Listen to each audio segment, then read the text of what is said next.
What you're about to discover will unveil the mysteries held within humanity's most secretive spiritual manuscript, the Corpus Hermeticum. This won't be abstract philosophy or distant history. You'll learn precisely why these writings remained concealed through ages, their true contents, their authorship, the transformative potential they hold, and the practical methods to unlock the sacred power that already resides in your being. This is authentic wisdom. Within moments, you'll access knowledge that was torn from society, suppressed by religious authorities, dismissed by academics, yet safeguarded by initiates who recognize this wisdom could ignite what the establishment fears above all, a human fully conscious of their divine essence. If you sense something dormant within yourself, if you understand your spiritual path must transcend empty platitudes, remain present through every word. This message was crafted to awaken your true nature and reveal the systematic approach to accessing that power. The path now opens before you. In the shadows of history, before faiths crystallized into institutions and creeds, a single name moved silently through initiated circles, a name never uttered carelessly. It resonated through Egypt's sacred temple chambers, within Greece's mystery schools, and among the protected texts that survived history's purges. Hermes Trismegistus. 3 times great, 3 times initiated, 3 times sovereign. Yet who was this figure? Hermes Trismegistus transcends ordinary classification or mortal boundaries. He exists beyond singular cultures or epochs.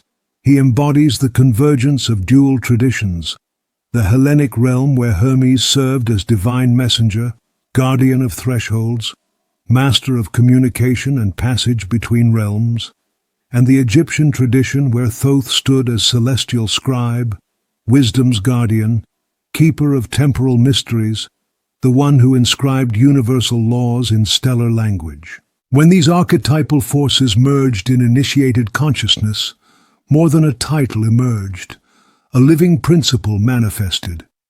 Hermes Trismegistus symbolizes something profound, the active bridge linking divine and mortal realms. He descends bearing celestial wisdom while ascending with humanity's deepest inquiries. He exists at the threshold between divinity and humanity, not as hierarchical mediator, but as reflection, showing what we might embody when we awaken the dormant divinity within ourselves. Ancient wisdom holders believed Hermes represented not merely a sage, but a continuous stream of consciousness manifesting across ages to preserve sacred knowledge. Some claimed Atlantean origins, a survivor preserving pre-flood wisdom. Others identified him as an Egyptian Hierophant protecting Hermopolis mysteries who transcended natural lifespans.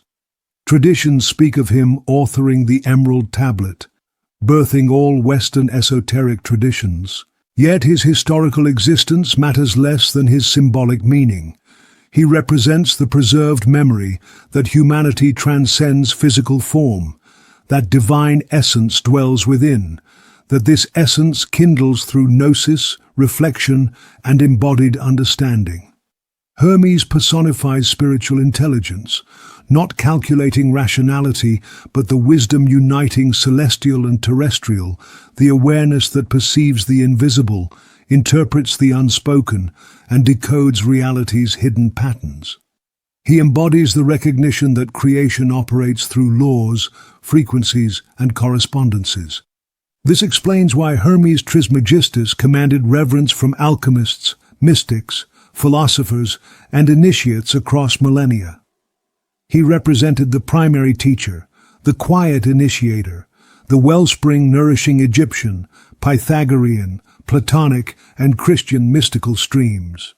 Clement, Lactantius, the scholars of Chartres, Ficino, Pico, Paracelsus, and Bruno, all recognized in Hermes not mythology, but a conduit of primeval wisdom predating all religions. They understood he foresaw humanity's spiritual decline, that his words addressed not his era but a future epoch, an age when beings would forget their celestial heritage, when form would eclipse essence, body overshadow spirit. Hermes wrote for humanity's darkest hour, when remembrance would become necessity. Now these teachings resurface. They reveal themselves to the prepared, as if Hermes' consciousness itself reawakens through those who listen beyond hearing, who perceive with spirit. Hermetic wisdom isn't intellectually grasped, it's recognized. Something within acknowledges these truths as memories from before birth. This defines Hermes Trismegistus's true purpose, rekindling the soul's forgotten knowledge, demonstrating that divinity never existed externally. It merely slumbered and now stirs to wakefulness.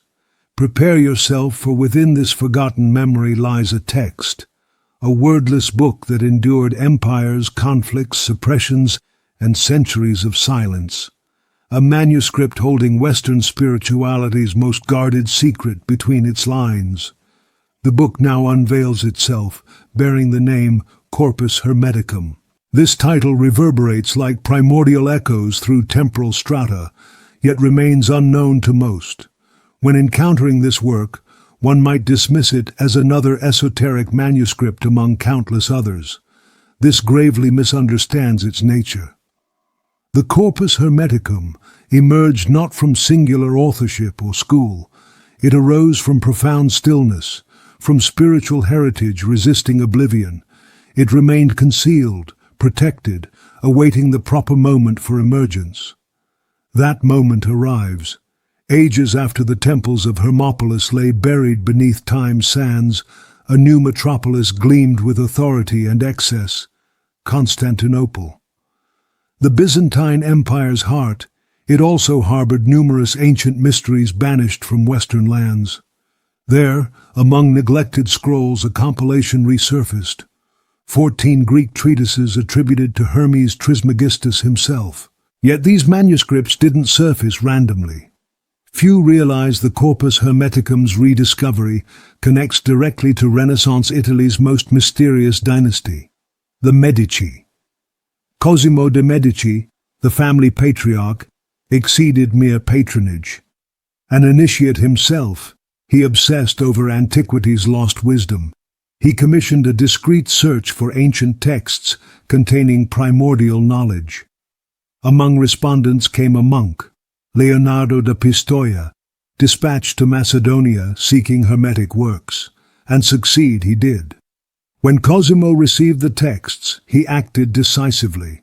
He commanded Marsilio Ficino, his personal scholar, to immediately suspend Plato's translation. Yes, Plato himself. The Corpus Hermeticum demanded immediate attention. Something within those pages required urgency. Ficino comprehended this. Upon reading and translating, he discovered no ordinary philosophy. He encountered sacred encoding, symbolic communication addressing soul, cosmos, consciousness, spirit, creation, and eternity.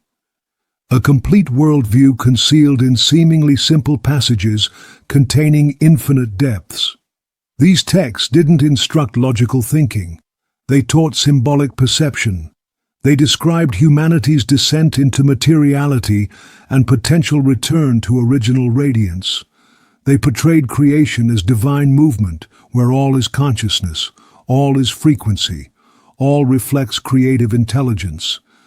Yet they revealed something more disturbing, that humans contain the same essence that birthed existence, that reversal of forgetting was possible, and the method lay inscribed within. Scholars claim the Corpus Hermeticum's publication secretly ignited the Renaissance. Beyond beautiful artworks and architecture, Renaissance creators truly sought world reenchantment, and Hermes provided exactly that. Reconnection with the sacred inhabiting all things, a sanctity requiring not blind faith but inner sight. Yet not everyone welcomed this. The texts circulated among Florentine initiates, but disturbed religious authorities. How could one explain writings declaring God dwells within humanity? How accept doctrine placing self-knowledge above dogma? How tolerate spiritual vision proclaiming reality as mental illusion created by divine logos wherein we participate actively? Therefore, the Corpus Hermeticum faced suppression, cataloguing, silencing, and discrediting across centuries. It was labeled superstition, minor philosophy, baseless mythology. Nevertheless, it persisted in circulation. Alchemists, mystics, Gnostics, and Rosicrucians sheltered it. Now, like seeds germinating after millennia, it resurfaces not as historical curiosity, but as summons, a reminder. Within those 14 treatises, beneath metaphorical layers, lies spiritual technology, a return map, an awakening manual. That manual commences with the title, Poimandres, the initial treatise, the primary key. Here Hermes first encounters the nous itself, divine intelligence's voice. What he receives transforms everything. Poimandres doesn't address him as teacher to student. It communicates as living awareness, as higher intelligence penetrating soul directly. The words aren't meant for intellectual comprehension, but essential absorption. Here begins the Corpus Hermeticum's power. This book wasn't created for reading, but for remembrance. Each sentence functions as a vibrational key, unlocking internal gateways sealed since birth. The contents prove genuinely dangerous. Dangerous for those maintaining consciousness in slumber. Dangerous for those profiting from human amnesia. This knowledge shatters illusions. It exposes our inhabited world as unreal, as image, projection, shadow of authentic reality which is divine, subtle, infinite. Moreover, it reveals humanity mirrors that concealed reality. Hermes initially unveils creation's genesis. The universe didn't emerge through random chance or purposeless explosion. Divine intelligence generated it, the nous contemplating itself, and through self-contemplation, creating. Light manifested first, conscious, creative radiance. From that luminosity emerged all existence, time, space, celestial bodies, elements, beings. Nothing existed beyond nous. Nothing exists outside the One. Humanity was fashioned reflecting that creative intelligence. Yet we forgot. That amnesia Hermes terms the fall. The originally pure human soul descended into material realms. Sensory experience seduced it. Temporal cycles imprisoned it, desires fragmented it. Through this process it lost itself. It began believing it is body, name, pain, narrative. None of this holds truth. The Corpus Hermeticum calls forth remembrance of your authentic nature. Hermes offers neither religion nor dogma. He presents a mirror. Each treatise illuminates aspects of the spiritual journey, a return pathway. He discusses human planetary relationships, demonic influences, celestial spheres, stellar harmonics, death and life as portals in a singular cycle. He reveals souls departing bodies must traverse 7 heavens, abandoning earthly illusions at each level until achieving purity, becoming radiance. Most striking, he unveils what few dared speak. Humanity possesses all divine attributes. We can create divinely, love divinely, heal divinely, manifest divinely, because separation never existed. Only ignorance prevents this truth's actualization. That ignorance dissolves through vision. The Corpus Hermeticum addresses not just heaven, spirit, or transcendence. It examines mind, human capacity for thought control, emotional mastery, frequency modulation. It teaches thought as cause, reality as effect. External events originate internally. Reality transformation isn't luck or prayer, it's vibration. Therefore, this book resists novel-like reading. It requires listening. It demands feeling, for it addresses your aspect that responds not to logic but remembrance. Truth recognition vibrates internally, like echoes of always known but forgotten knowledge. That forgetting wasn't personal failing, it was induced, programmed. Precisely why the Corpus Hermeticum faced centuries of suppression. Because accessing this knowledge, this power, brings freedom. The free don't submit, conform, or diminish. The free transform. Yet transformation doesn't begin externally. It initiates invisibly. It starts with nous awakening, divine mind within. This constitutes the first treatise's teaching. Why Poimandres bears the title First Light. When it speaks, worlds shift. Its revelations about soul's birth will destabilize all beliefs held as truth. When that illumination began spreading, many sought its extinction. The Corpus Hermeticum vanished from records for centuries as if never existing. This wasn't coincidence, but deliberate choice by institutions recognizing the danger of unrestricted wisdom circulation. The corpus doesn't command obedience, it teaches liberation. During periods when spiritual control underpinned political and religious authority, this proved intolerable. Medieval thought condemned as heresy any notion of finding God without church mediation. The corpus proclaimed exactly that. Divinity isn't confined to cathedrals or concealed behind doctrine. It dwells within. Your body forms the true temple, your heart the altar, and consciousness houses God's silent presence. Such ideas couldn't spread freely, too subversive. Hence Hermetic treatises faced persecution, concealment, burning. Alexandria's library, repository of thousands of sacred works from Egypt, Persia, India, and Greece, suffered waves of fire and erasure. What escaped flames met suppression through councils. Only fragments survived. The Asclepius, preserved in Latin, monitored carefully, translated selectively, stripped of context. The remainder disappeared from public hands, but not from initiates. While darkness ruled the world, secret orders maintained Hermetic knowledge's golden thread. They copied clandestinely, transmitted orally, encoded symbolically, and hid it within alchemical, astrological, and artistic works. Hermes never ceased communication. He simply began whispering. That whisper reached receptive ears of the prepared. Centuries later, during the Renaissance, these manuscripts re-emerged like sparks of an ancient fire never extinguished. Yet their impact stemmed not merely from content, but from how content addressed soul directly. The Corpus Hermeticum differs from other texts. It doesn't explain paths, it places you upon them. You don't read theoretically, you hear it as calling. Words bypass logic, addressing spirit.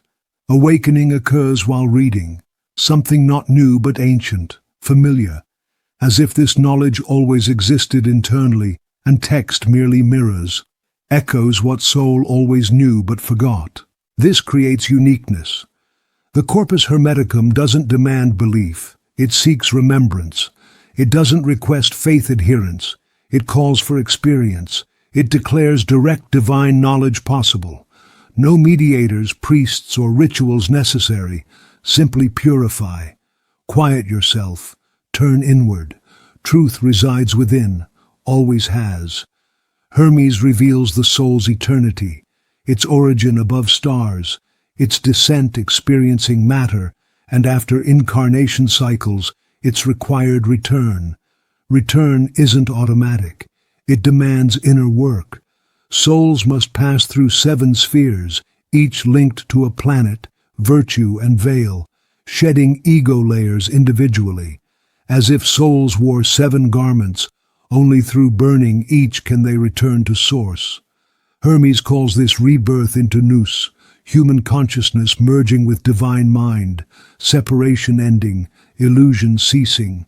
Therefore, touching this text transforms you, revealing all you call reality as mental construct. Evil isn't an active force but light's absence. Life's shadows reflect personal disconnection. The world doesn't happen to you but emanates from you. Everything reflects, everything mirrors. If true, if you source your experience, then next steps become inevitable. If worlds begin internally, transformation must occur there. The corpus provides a millennia-forgotten key. This key changes everything. The perception that visible reality isn't fixed, solid, or separate from you. To Hermes Trismegistus, all existence is mind.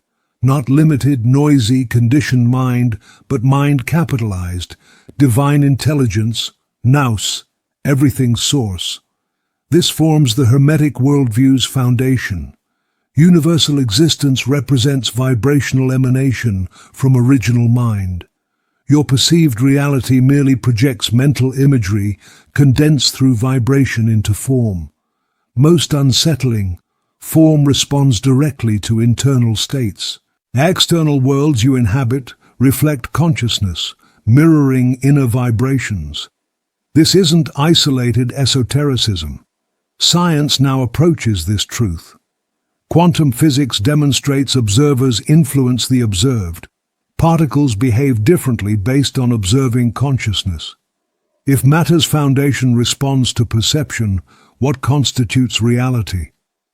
Exactly Hermes' teaching. Everything manifests consciousness at varying density levels. You don't inhabit solid, fixed worlds. You interact with malleable vibrational fields, living energy fabrics responding to mind, emotions, subtle inner conditions. Greater unconsciousness creates more chaotic fields. Further departure from divine mind makes worlds appear denser, more disconnected. The Corpus Hermeticum describes this divine mind as nous, pure, formless, limitless intelligence generating everything, the soul's origin, the soul's destination. Yet return requires reversing the fall. Stop projecting illusions, start aligning with reality. According to Hermes, reality is one. Perceived multiplicity, people, objects, planets, events, all appearance. Behind diversity's illusion exists singular essence. Everything is one. No heaven-earth separation, no body-spirit division, no you-God split. Separation creates illusory, fragmented minds. The corpus proposes healing that fragmentation. Healing arrives not externally, but through quieting, through self-observation with clarity, through dissolving beliefs maintaining separation. For Hermes, spiritual practice contained no dogmas or external rituals. It constituted an inner reintegration journey, reuniting separated aspects, unifying fragmented parts. Union occurs only through recognizing everything as mind, everything as one. Nothing exists externally. The Corpus Hermeticum treatises describe this journey precisely. They discuss soul purification processes, needs to abandon illusions, decondition senses, silence thoughts, cultivate inner vision. Not mental effort, but surrender. Radical truth openness, already existing within but buried beneath distraction layers. Here practice becomes tangible because intellectual understanding proves insufficient. You must feel, vibrate, transform perception of everything. From water glass to celestial star, all connects, all symbolizes, all manifests identical original mind. When this perception awakens, change occurs. Walking transforms, seeing transforms, thinking transforms. Then understanding dawns regarding Hermes's meaning. Humanity can achieve immortality not through death escape, but through union with the never-born. That which is one, pure nous, never separated, never corrupted. Accessing that state requires precise pathways. Hermes didn't conceal it. He encoded pathways within treatises. Each journey stage begins with origin remembrance. When origin remembrance awakens, everything shifts. Like ancient light forgotten across lifetimes rekindling within your chest. Hermes termed this the nous spark, the divine mind particle every human carries unknowingly. This spark transcends mortality, untouchable by time or death. Yet it lies covered, dormant, buried beneath body identification, emotions, social roles, separation illusions. The Hermetic tradition doesn't promise immortality as death escape. It reveals immortality as forgotten nature. You don't become eternal, you remember you always were. Remembrance doesn't occur intellectually, but through vibrational essence, reintegration with Source. No temple, philosophy, or dogma provides this, only direct experience. Within the Corpus Hermeticum's heart, Hermes reveals paths beginning with shock, realizing everything you identified with, name, story, fears, achievements, traumas, was never you. Merely temporary psychic garments covering true self like shells. Immortality's first step involves stripping layers. It's self-knowledge in the sacred sense, discovering what remains unchanging, ageless, imperishable. According to Hermes, souls aren't body-born. They descend from celestial spheres, diving into matter's density, forgetting origins. Forgetting isn't error but stage, because truth reunion becomes authentic only when incarnated beings initiate searches themselves, like fires burning inside out. The more souls recognize signs and synchronicities, intuitions, silence flashes, the more they align with nous, divine intelligence. Yet resistance occurs. Ego, identified with dense worlds, fears dissolution. It misnames death what actually constitutes return. Therefore initiates must die while living, crossing abysses between seeming and being. When crossing occurs, when disbelief ends in inner voices declaring, "You are this, you can't, you don't deserve," realization dawns. All was shadow. Nothing held reality. Then something Hermes called second man's birth occurs. Beings no longer living by time's impulses, but eternity's vibration. Still walking, speaking, breathing, yet no longer driven by death fear, desperate security-seeking, identity or validation, because they've understood experientially, not theoretically, everything losable isn't them. This defines true immortality in the Corpus Hermeticum. Not bodily eternal life, but ending death confusion. When initiates access this state, they're freed from compulsive rebirth wheels, no longer pulled by matter's magnetism. Destiny follows purpose, not desire. They don't flee life, but dive in with full presence, knowing everything sacred. What happens to those living with such consciousness? They radiate, needing no preaching, convincing, or proving. Their frequency alone heals, activates, awakens surroundings. They become visible, invisible channels, human divine links, inner temples, living priests. Yet states aren't given but earned. Journeys continue because after inner rebirth, initiates undergo deep energetic purification, total realignment between physical, emotional, mental, spiritual bodies. Ancient processes known as ascent through 7 spheres. Here, true alchemy begins. True alchemy starts when you realize it's not about information collection, but about burning everything that blocks light. Here, the Corpus Hermeticum reveals its most enigmatic nature. It wasn't written as a manual for reading, but encoded as silent ritual. Each treatise, line, and word pause carries specific vibration, impact, revealing itself not on first or second reading, but only when readers begin dying and rebirthing within. Text order is deliberately scrambled, with no apparent logical sequence, because logical minds aren't welcomed in this sanctuary. It was created to bypass reasoning and touch the spark. It opens only to those already on the path. That's initiation's secret. Teachings exist, but understanding blooms only in those already burning ego. Hermes didn't draw ready paths. He scattered clues. Treatises don't tell stories, they reflect internal states. When reading while externally identified, everything seems confusing, disconnected, overly mystical. When disidentification begins, change occurs. Previously obscure phrases pulse with clarity. Clarity emerges not from text, but from aligning readers. This occurs because the corpus functions as an initiatory mirror. It doesn't teach, but demands. It demands abandoning spectator posture, accepting protagonist experience. Stop seeking ready answers, accept diving into the unknown. It dismantles ego, provokes soul, shatters certainties. Every breaking fragment reveals truth that was always internal, truth your mind wasn't prepared to perceive. No coincidence thinkers from Plotinus to Jung, Ficino to Bruno, describe this book as code opening only with inner fire's heat. Hermetic initiation doesn't occur through external rituals with candles or symbols. It occurs when reading passages, and suddenly you're no longer reading. Something dissolves.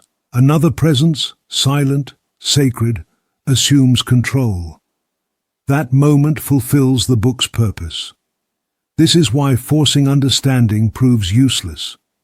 The corpus reveals its initiatory structure only when living what's written. It begins with calling, confronts illusion's veil, forces facing ego as prison, guides step by step to mind-quieting points where being awakens. All disguised, scrambled like puzzles that assemble internally. Those interpreting with haste, superficiality, or arrogance leave empty-handed. Those reading humbly, feeling calls and responding courageously, see patterns self-revealing. They realize texts aren't disconnected, but obey living intelligence guiding not just books, but awakening processes. This is why many quit and few advance. Because the Corpus Hermeticum isn't a book, but a crossing. Crossers must willingly die repeatedly to supposed identities, because only then can merging occur with eternal being. Within this crossing hides the most precious key, sealed by Hermes in symbolic language. Now it's vibrating within you. What comes next isn't theory, but living practice. Making it this far means your spirit already remembers. Time to learn power usage. Here silence reveals more than 1,000 words. When initiates reach the Corpus Hermeticum's first treatise, something occurs not as reading, but experience. Hermes doesn't encounter beings with audible voices, but luminous presences asserting themselves within. Poimandres isn't an external deity, but the divine mind pulsing through everything, choosing revelation moments. Poimandres doesn't explain but demonstrates, showing creation's beginning not as mythical story, but as living process still occurring internally. The universe wasn't created once according to Hermetic teaching, but creates continuously from the universal mind's emanating original vibration. When Poimandres speaks, words aren't used, but consciousness is impressed. You feel it when internal effortless alignment occurs, when anxiety yields to clarity, when impossible problems self-organize without overthinking. Poimandres works not through logic, but resonance, like minds briefly tuning to existence's source code. Most astonishing, it was always present. Poimandres' voice represents ignored intuition, unexplainable truth-induced chills, deep post-meditation silence lacking technique. It exists in everything that reorganizes, not forcing, but illuminating. Daily chaos, compulsive thoughts, wild emotions, directional cravings, all noise from disconnection from greater mind. Yet hearing Poimandres even momentarily causes essential remembrance of identity, of source-connected living where nothing lacks. This memory isn't romantic but fierce, shattering identity-carried lies. The first treatise shows Poimandres declaring to Hermes, "I am the All's mind. I know your desires and accompany you everywhere." This isn't a comfort metaphor, but a key. Individual minds aligning with divine minds cease effort operation and begin awareness manifestation. Notice how deep desires manifest only after trying ceases? Because attachment desire denies whole participation. Unity desire allows creation flow. Poimandres teaches everything exists potentially. Creation actually reveals what universal mind hides, finding human mind space for manifestation. Many sages declared the universe as mental because everything begins in God's mind. And God's mind isn't external, but mirrored internally. This personal divine mind fusion experience seems unreachable, but you've lived it. When ideas seemed too perfect for personal origin, when reasonless peace arrived, when love expected nothing, when courage emerged mysteriously. Those were Poimandres' glimpses, identity-dissolving moments allowing greater helm-taking. The Corpus Hermeticum reveals this state needn't remain rare. Cultivation is possible not through formulas, but presence, perception purification, ego detachment. When occurring, divine mind doesn't just speak, but thinks through you. Reality ceases hostility and becomes inner expansion's mirror, yet something deeper exists. The corpus activates divine power only through application, turning reading into practice, ancient wisdom into living action. That's what you'll now witness. From here, I'll demonstrate Hermetic teaching usage in actual life. No mysticism, no loose theories, just living, powerful, transformative practice. The moment arrives. Having traversed the Corpus Hermeticum's symbolic labyrinth, time comes for tangible reality transformation. Wisdom without application equals spiritual ego. True Hermeticism begins with acting as an initiate, even in simplest routines. First practice, conscious presence. The corpus shows Hermes guided by Poimandres to silence minds and listen with souls. This isn't just meditation, but starting days without phone diving, without spirit-drowning distraction. Upon waking, before external stimulus, sit silently for 2 minutes. Just breathe and observe.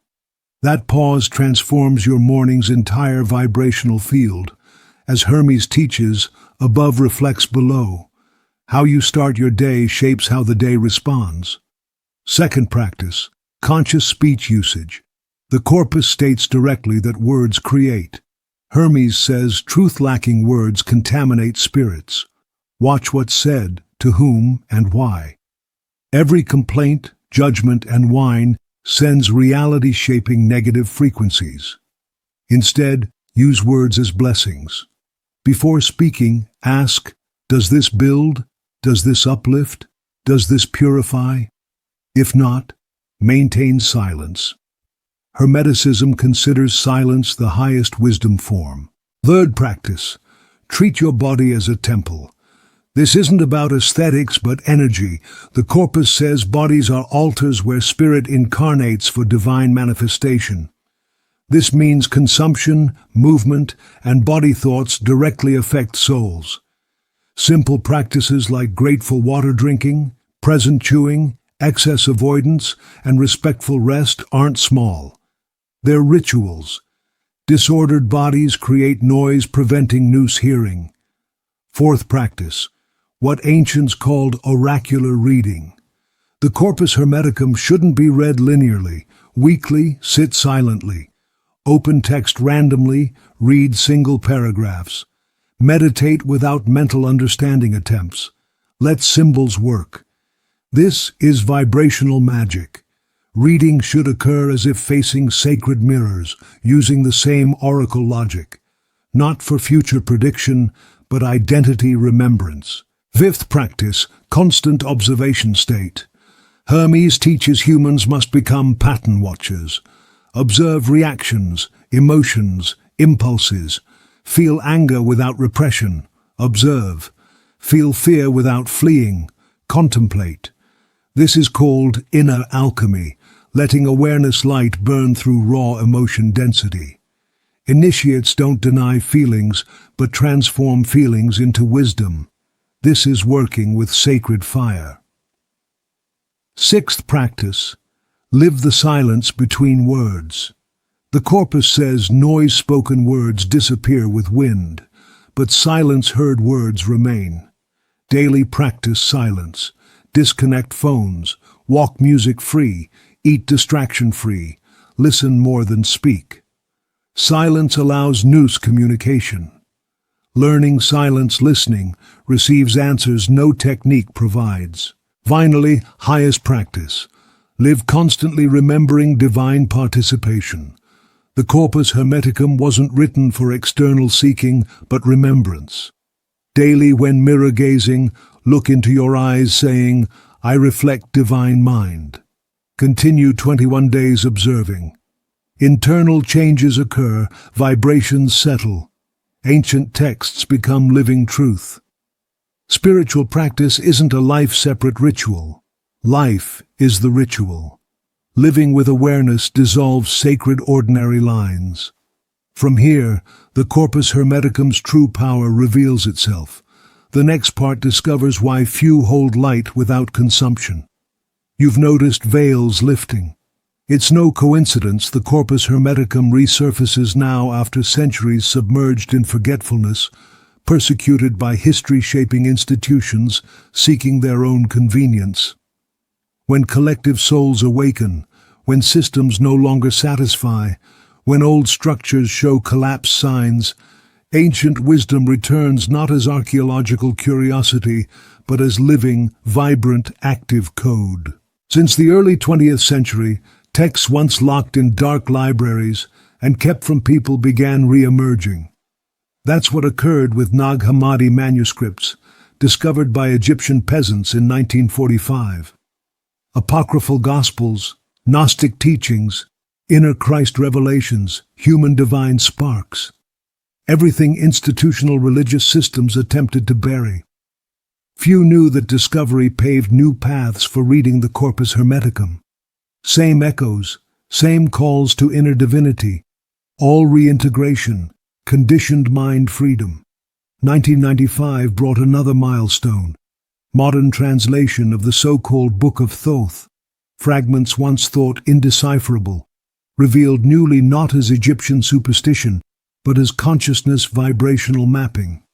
This book, attributed to Hermes Trismegistus's inspiring source, speaks of souls as interplane travelers, bodies as transmutation temples, words as visible-invisible world bridges.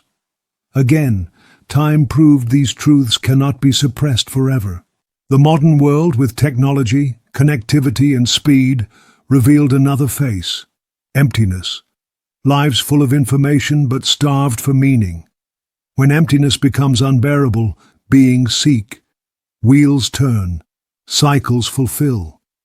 Texts sleeping under centuries' dust are read as if written yesterday because they were written for today. Hermes didn't address his time, but humanity's readiness time. That time is now. That's why the Corpus Hermeticum returns. Why Hermes' name whispers again. Because those already feeling they don't belong to the common world's illusion begin hearing calls. Silent but urgent calls. Soul-deep pulsing remembrance. You already knew this. You just forgot. But now pretending blindness is impossible. Secrets are exposed. Forbidden wisdom has returned. It returns because a clear mission exists, rebuilding the lost link between human and divine, not through worship but embodiment, not through religion but awareness. New eras demand seekers become masters, readers become alchemists, the awakened become active. Because stakes exceed personal well-being. It's about how reality itself will be shaped from here forward. Making it this far isn't accidental. Perhaps you're feeling you're part of that rebuilding, not here repeating old worlds, but remembering the world-creating power that dwells internally. Perhaps unrealized, but internal shifts have already occurred. Not from video or words, but from ancient truth's silent impact, moving through consciousness. Truth that can no longer be unheard. The Corpus Hermeticum isn't a book for understanding, but for feeling. It doesn't address logical minds, but touches parts that already know, buried under world noise, ego repetitions, and identity stories you were taught.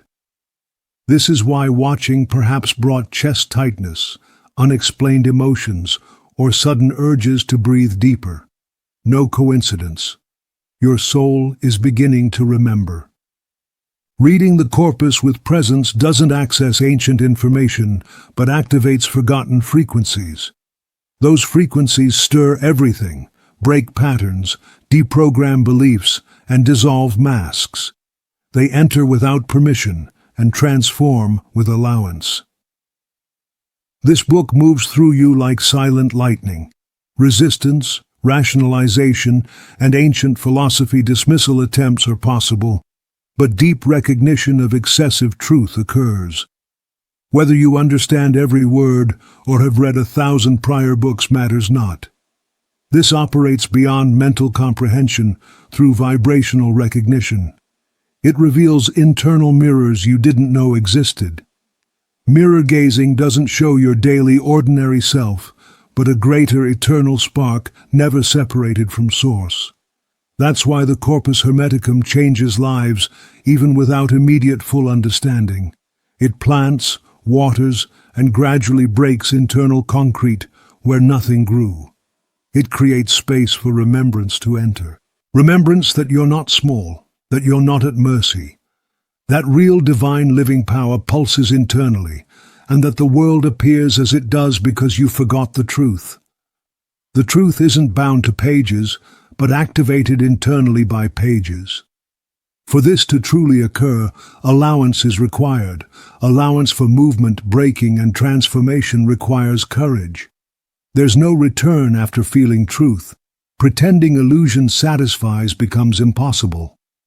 Old world comfort no longer fits. This can be scary, but it's also freeing. Understanding at this point that you require no becoming, just remembrance. Everything starts with the silent calling that began vibrating while listening. Now, with this vibration lit, one final revelation step remains. The Corpus Hermeticum's end reveals not hidden secrets, but personal choices only you can make. That choice becomes your turning point. Arriving this far perhaps goes unrecognized, but transformation already includes you as participant. Allowing these words to touch you has reactivated something ancient and essential within. The Corpus Hermeticum never was a book with beginning, middle, and end, but a universe mirror. Universes eternally begin. Nothing ends. Everything reveals. Knowledge crossing your path won't depart. It settles quietly, germinating until unexpected blooming. Sacred texts don't require academic understanding or interpretation desires. They want living embodiment. They want your body and soul to feel you were never separated from Source. Every step, breath, and choice has always been a thread back to center, to origin, to remembrance of being beyond names, roles, and taught life stories. Now, with everything said, one thing remains. Cross the invisible portal between past identity and current emergence. No rituals needed, just presence. Breathe intentionally. Maintain expectation-free silence. Return to words that touched you. Reread not for mental understanding, but to allow energetic field echoing. Transmutation occurs subtly, deeply, irreversibly. The Corpus Hermeticum won't provide ready answers. True teaching never concerned answers, but remembering that right questions already live internally. The moment external searching ceases, everything aligns. Veils lift, noise quiets, and always present divinity finds manifestation space. Coming days may bring subtle changes, new ways of viewing the ordinary, urges to avoid distraction, longing for silence, truth, and depth. The call deepens. Greater listening weakens old world grip as the new begins rising. This isn't goodbye but reminder. Remembrance has no ending, only unfolding. With knowledge you now carry, the universe responds differently. Portals that opened never close. If you've reached here, comment, "The divine in me has awakened." This isn't just a comment but a sign, a vibrational seal. Let's witness how many souls remember their eternal being. If this content touched you in any way, and you want to help spread more wisdom into the world, direct support links exist in the first pinned comment or through YouTube's thanks button. Your support makes all the difference.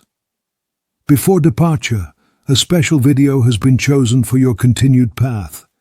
It's the next step appearing on your screen now. Click it and I'll meet you there.